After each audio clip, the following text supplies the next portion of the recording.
Nuri is one of the most intensive concentrations of pyramids anywhere in the world, across any culture and civilization. In Sudan, in fact, there are more pyramids than in Egypt, and this is a thing that people don't think of very often. Kush and Egypt have a long, interwoven history, one that is just beginning to be more fully understood. Most of what we know in the history books about the Kingdom of Kush comes from the perspective of the Egyptians, because the Egyptians had writing. And the Egyptians wrote everything down, everything. They pushed a phenomenal amount of paper, we would say, in today's world. And we are fortunate to have a lot of those records. But those records frame everyone outside of Egypt as somehow not equal to or lesser than. History is written by the victors, the 1%, and archaeology tells the story of the underdogs, of the other 99%.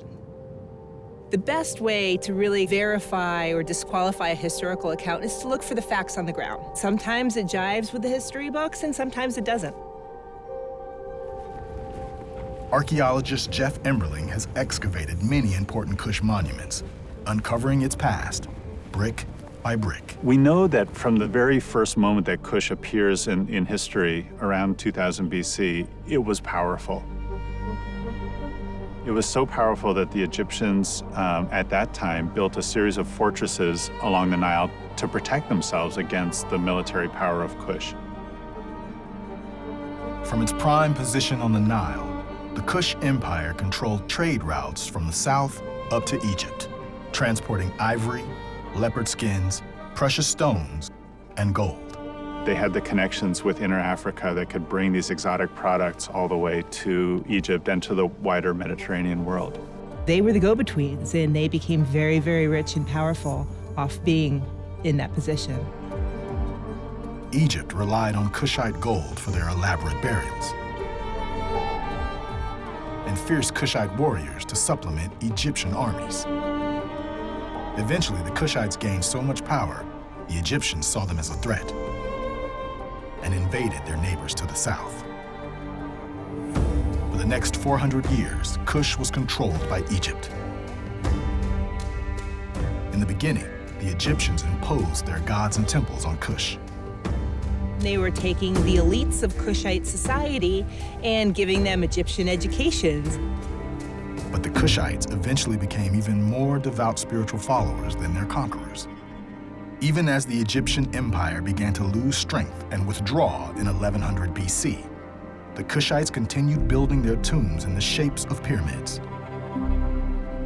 The jewelry found inside the burials makes clear their devotion to Egyptian gods.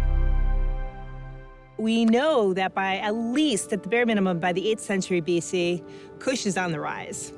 They have thrown off the shackles of their Egyptian colonizers, but they do retain some Egyptian elements. For the center of their kingdom, the Kushites took over a place full of spiritual significance to the Egyptians. A stunning sandstone butte rising high above the desert landscape. Jebel Barkal, or Sacred Mountain. From here, the Kush kings were able to control an increasingly extensive territory. Ultimately, that rise of power led to the Kushites being able to conquer all of Egypt. And that's historically just remarkable. For nearly 100 years, a succession of 5 Kushite kings ruled all of Egypt.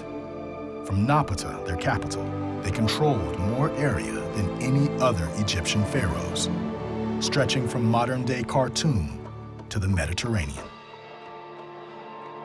One of these Kushite kings, a renowned warrior named Taharqa, established Nuri as a royal cemetery.